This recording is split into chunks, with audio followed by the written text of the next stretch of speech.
Ang lakas. Medyo humina na yan. Kanina napakalakas talaga.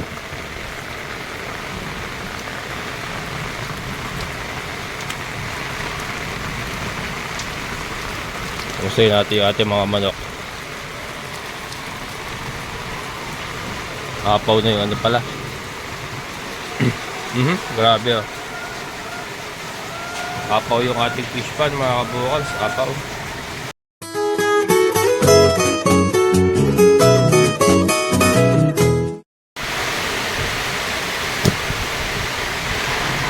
Hello mga kabukals, good morning.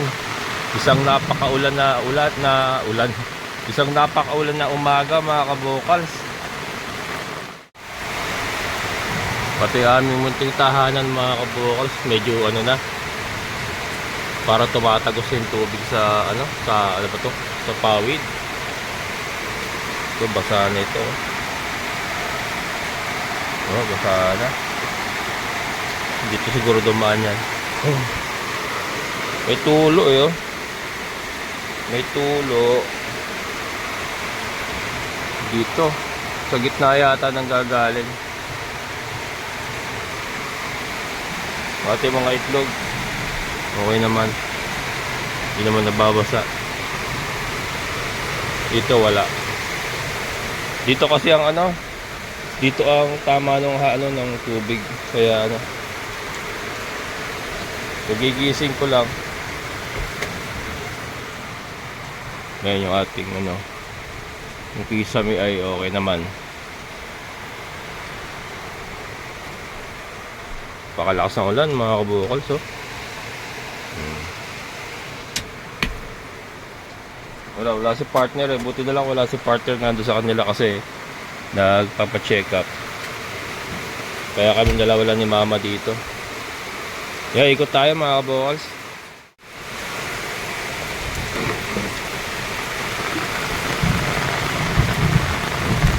Ang lakas. Medyo humina na yan. Kanina napakalakas talaga.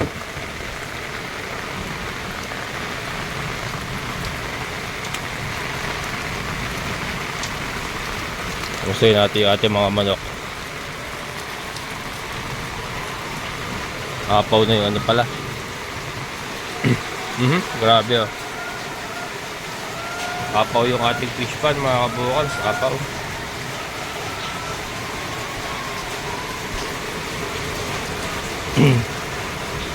Dami kasi kung na bumabara mga balahibo ito. Apaw oh. Ano na oh. Halos umano na.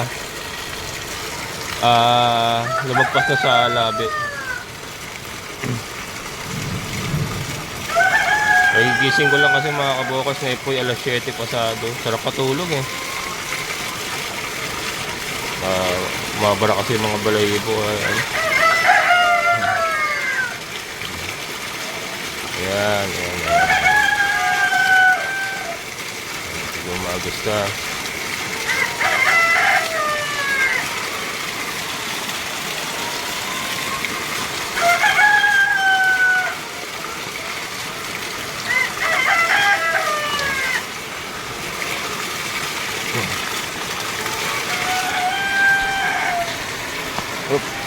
Putik.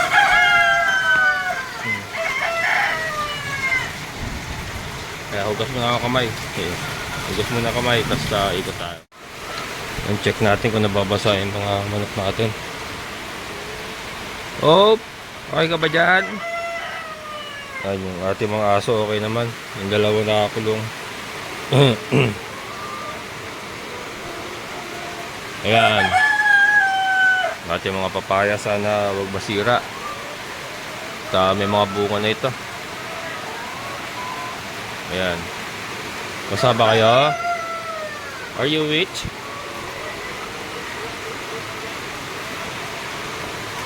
Ayun. Ay, ang dulas.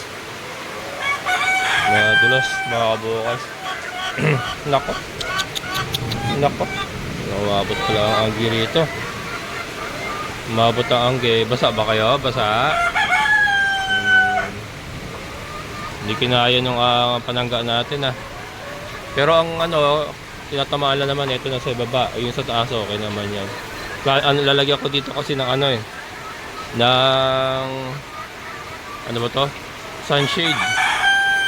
Hindi ko pa lang naasikaso. Pero hindi naman sila basa. Hanggang dito lang hanggang dito lang. Hindi naman nababasa yung mismo manok. Ayun, tuyo. Tuyo naman sila mga kabukals, oh. Tuyo naman yung mismo manok natin. Ito, para basa ka. Tumutulo din pala rito. Ayan, tumutulo sa gilid. Basa kayo, ha?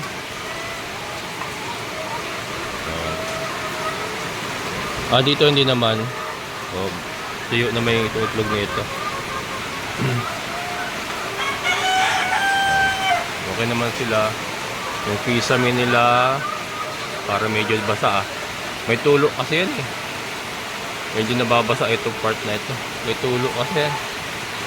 Hindi pa rin nakakuha nila Kuya Greg yung ano. Pinalagyan ko sa kanila lahat ng pultasil yan eh. Nung inayos sila ito eh. Pati mga breeders, may hapon na naman sila. Maputik na doon sa kanilang ano. Maputik na sa kanilang area. Ayan oh. Ayan, nagputik na sa ilalim ng ating goat house. Pero meron naman silang hapunan kaya ano, nakahapon sila dyan.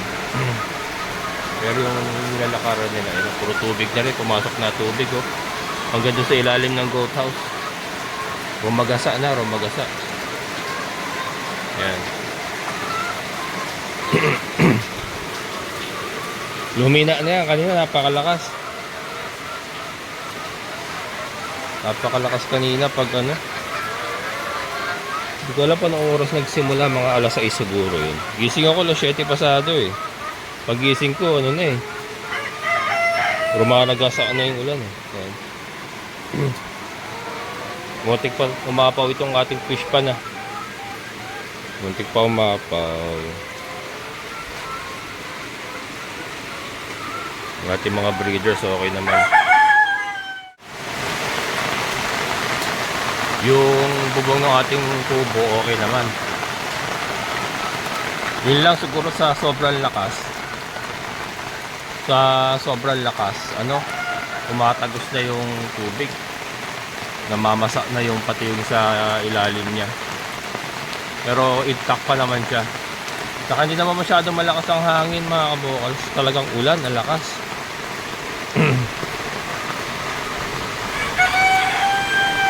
Basa yung power spray natin ah.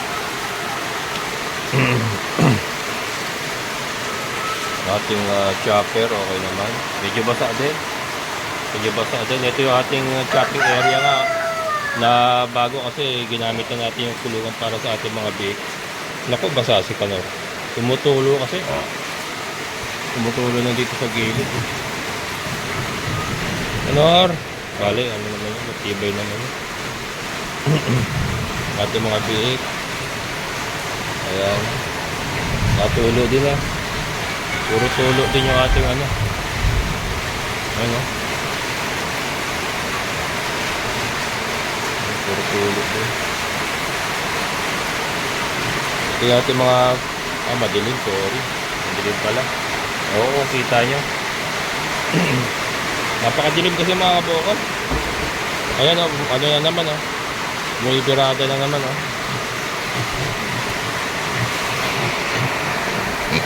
Ayan. Okay ba kayo? Ang problema ko, wala na akong pagkain ng ito, wala na silang feeds. Wala na rin dara. Eh yung ating raptor hindi makaakyat dahil napakaputik. Mamaya paano ako mag-aarkila na lang ako ng tricycle tapos papasanin ko. Ito si Kimberly okay naman. Natutuluan siya kasi yung ibang spot niya basa din eh.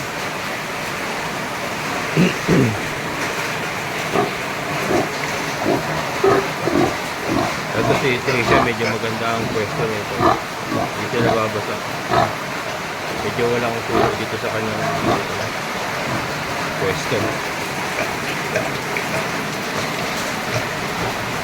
Ang ating bidang si Tyson. Ito, walang problema. Hindi siya nababasa mga kabukol. Yung ating bidang si Tyson. Ayan ang sinasabi ko. Inaabot nila yung inaabot yung Madre de Agua din. Kaya sira-sira na yung dahon. Kita niya ba mga kabukol? Pinapangkak yung Madre de Agua sa gilid. Ating mga breeders nga po yan. Ayan. So basa na rin pero yung gitna pala. Hindi. Ayan o. Hindi pala basa yung gitna. So meron pa rin sila mapag-iitlogan. Yung kasi nangingitlog sa lupa yung mga yan eh. Ayun na, pinapak na yung Madre de Agua din. Ay, lakas na naman ang tulo ng tubig mga kabukol. Check natin yung mga kambing.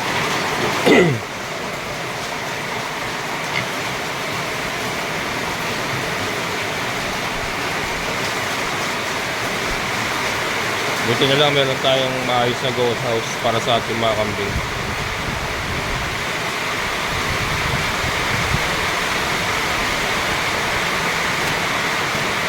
Pero ano rin basa din malakas ang hangin. Pumasok dito, basa rin mga kabukol. Basa din yung ating goat house. Pero hindi naman sila basa. Basa ba kayo? Ay hindi, hindi naman mga kabukol. Hindi. Tuyo. Ikaw mo ka basa ka? Basa ka? Wow, mukha ko Wow, mukha ko Hindi naman sila yung anggila ito tumutulo din kasi. Ang dami tayong problema rito sa ating mga kulungan ngayon. Kita-kita yung butas Ito kasi kailangan ito maayos ko Tapal lang naman yan, tatapalan lang naman yan ng bulkasin, hindi naman papalitan pa yan Tapal lang yan. Ako nagagawa kasi nung pinagawa ko lang Kuya Greg yung paitlugan natin, hindi naman nila nakuha yung yung butas. Bumili ako ng yung isang quarter ba tawag doon, yung malaking bulkasin. Sabi ko, sige ubusin nyo yan dyan. Hindi pa rin nakuha yung butas doon, kaya nababasa yung kisame. Ito, pagawa na lang ako ng gagawa na lang ako ng hagdan ko siguro dito ako dadaan. Ayan. May tubig na yung tabon doon mga kabukol May tubig na yung tabon doon. Gawa ako ng hagdan. Kasi kailangan malagyan din ng mga bulkasil ito Sa yan sa pamakuan yan ayan nabubulok na yung pinagpakuan. Kaya ayan nabubutas na. Kaya tumutulo Pero at least hindi naman sila talaga totally basa. Eto, dito kasi wala akong tabing Angge yan Pero ba't basa rin dito pumasok dito sa ilalim.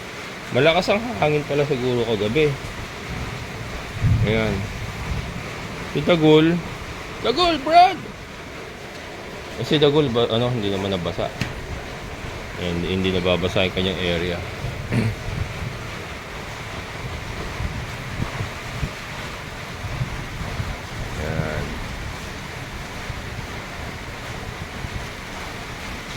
Milky hindi pa kasi napapagawa ng kwadro pero hindi naman siya nag-iisa kasi yung mga baka naman dyan nakakatali lang din yung mga baka pa iba dyan ganyan lang naman din ang sitwasyon ng ibang baka pero maganda talaga may kwadra siya isa yan sa project natin na inuna ko kasi yung chicken phonics natin pero working naman, di ba? Hindi naman nasayang yung ginastos natin sa ating chicken phonics. At least, gumagana yung sistema. At, ayun, nakita nyo naman, dami natin itlog, Di ba? Yun Inuna ko muna kasi kaya hindi ko napagawa yung kwadra niya. Pero, kumikita na yung chicken phonics Nag-iitlog na yung mga manok yan. Teka. Ito ang problema.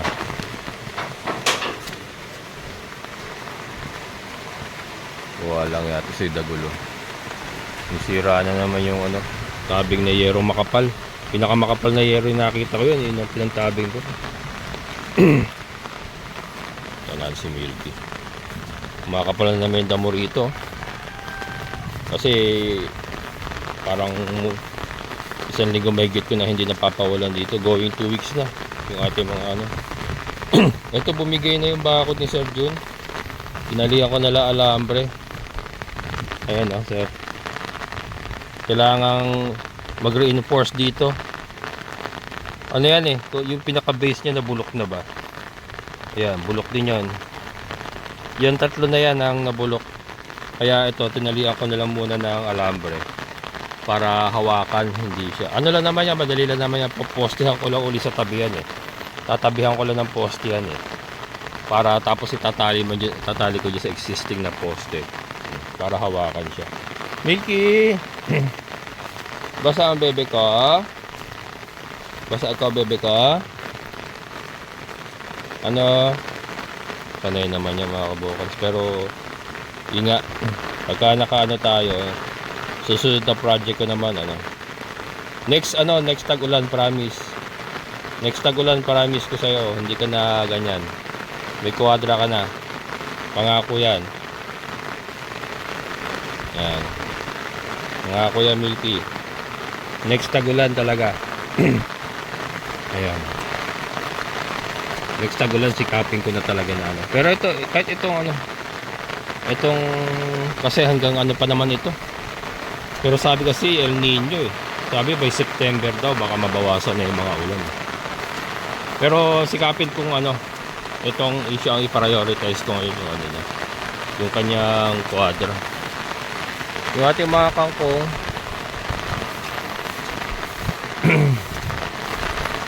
ayan puro kangkong na nga po itong nandito sa taas. Yung mga tinanim natin bagong kangkong ayun, buhay na lahat mga kabukals yan po yung itinanim natin bagong kangkong. Kaya buhay na. May mga parang may nama, pero itong hilera na to buhay lahat mga kabukals Ito nga bumagsak na mali ang pagkakabagsak. Ay hindi na po nabali. Ayan mali siya ron Ano pa kaya to? Bali ang gagawin ko dyan, kasi may namatay dito saan na ba yun? Ito ayan may patay dito. May casualty tayo isa dito. Ito buhay pa ba? Buhay pa. Ito casualty ba to? Buhay ba to? Yun, meron tayo doon na kukunin ko yung isa na yun na nabali mamaya. Siya ko itutusok doon sa sa mga namatayan. Pero ayan na mga kabukals, buhay na yung ating mga kangkong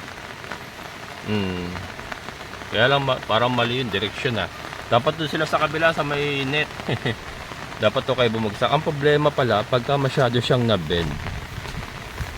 Yung katulad nito masyado siyang na-bend, nababa, napuputol pala. Malutong kasi yan malutong yan Pero buhay naman na ilalim niya, may ugat na yan So kahit naputol yan dyan, susuwi na uli yan mga kabukals. Importante, may establish yung ugat sa loob. May ugat na siya. Ayan. May pang adobo na tayo mga kabukals napakadilim ng langit mga kabukals.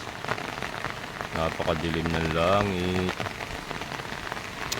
Niki. Ano magagawin ko dito? Ayoko na mailagay doon sa ilalim ng puno kasi ayun umaagos ang tubig doon Umaragas ang tubig doon Kaya niyan. Kaya niyan. Yung ibang baka naman ganyan din Iba kasi itong ito going 2 weeks na 1 week na itong ulan na ito mga kabukals. 1 week na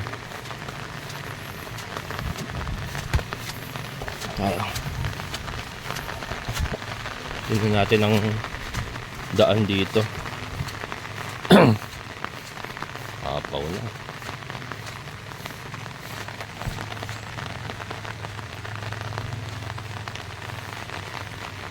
Ito ang problema.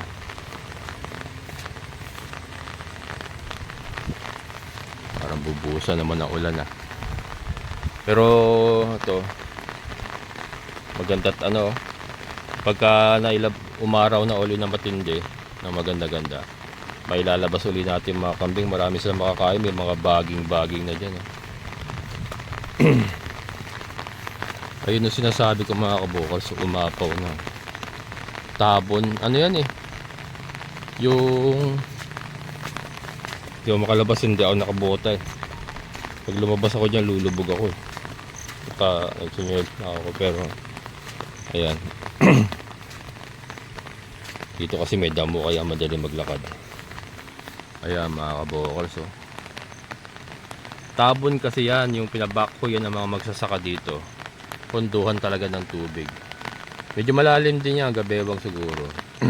Tapos hanggang tag-init yan para makapag second cropping sila. Yan po yan. Meron ting isa dun sa kabila. Pero umaapaw na, ayun oh. Umaapaw na mga kabukals oh.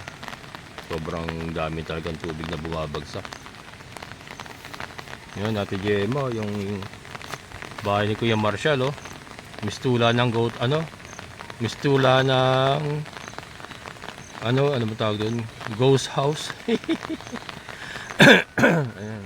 Hindi ko malapitan eh. Wala akong bota, nakalimutan. Ando sa taas. Oh. Pero may ano pa yan, may Christmas light. May Christmas light pa yan, naka-solar eh. Kaya para may tao pa rin. Ente. Sayang. Pinagagamit niya sa akin, kaya lang wala lang. Ito nga, hindi ko na maasikaso eh. Hindi ko na maasikaso dito pala eh. Pero yung matibay yung ano na yan. Ayan yung bubong na yan, tubo na yan. Ayan talaga, walang ano, basta walang butas yan. Ala, talagang katulo-tulo yan. Hindi katulad yung sa atin. Yun nga, tumatagos, nababasa na pati yung ilalim ng pawid. Kasi pawid lang yun sa akin. Ayan. 80,000 din yan mga kabukals.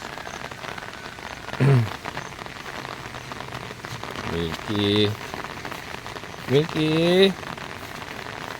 Yan. Wala naman yan.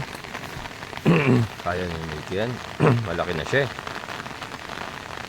Malaki na siya mga kabukals. Kaya niya na yan. Kamaya yan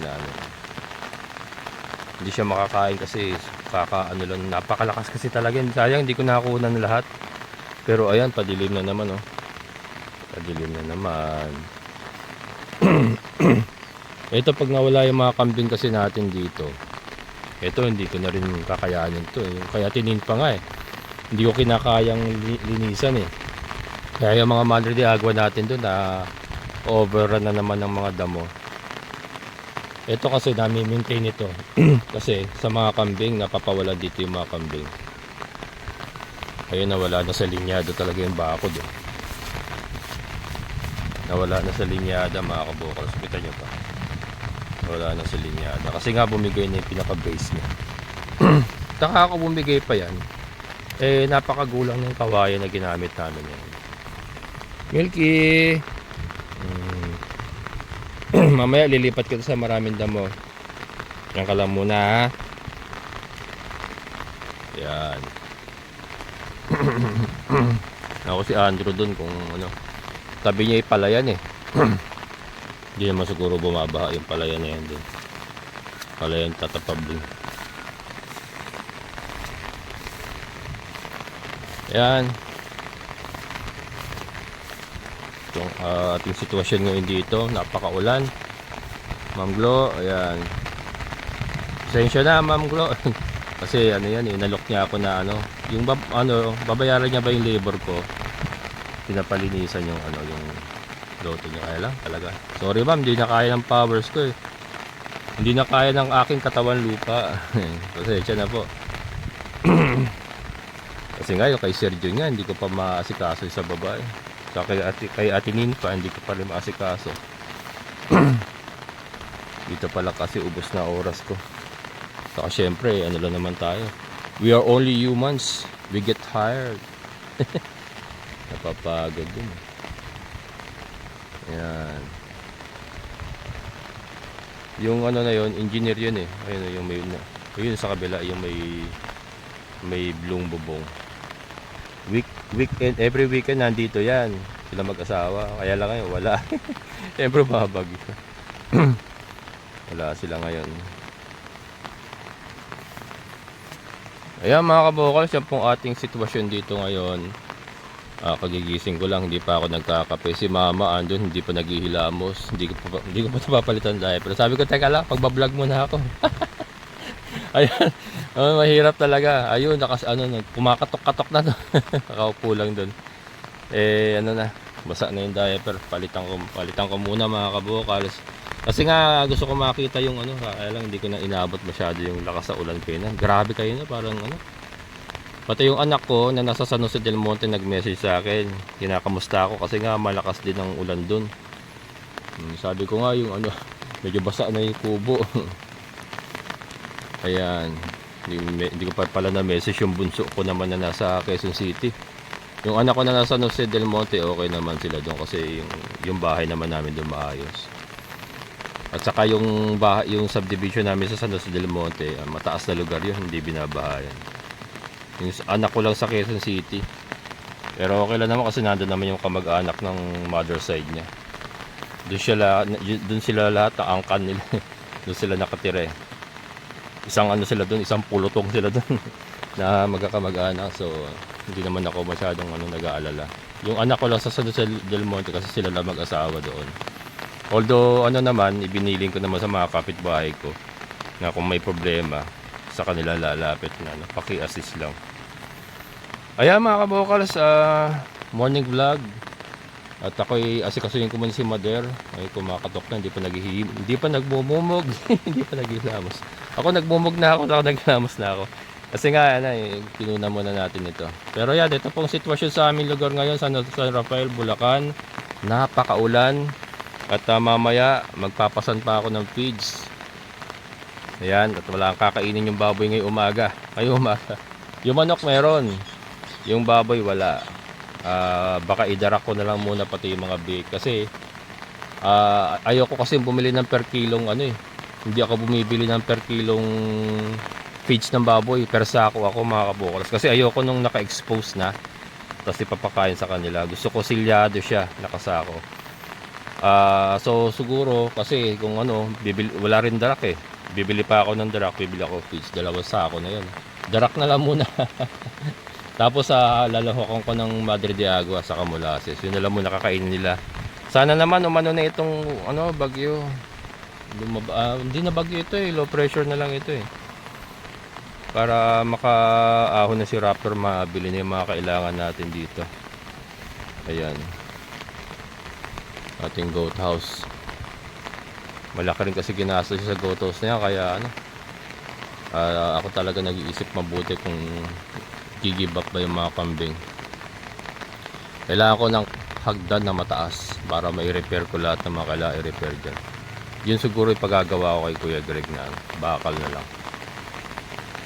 Ayan mga kabokals, hanggang dito na lang. Stay safe, ingat po tayo. Maulan, kung wala naman po tayong importante lakad, stay at home at masarap matulog ngayon. Amazing na buhay. Bye bye.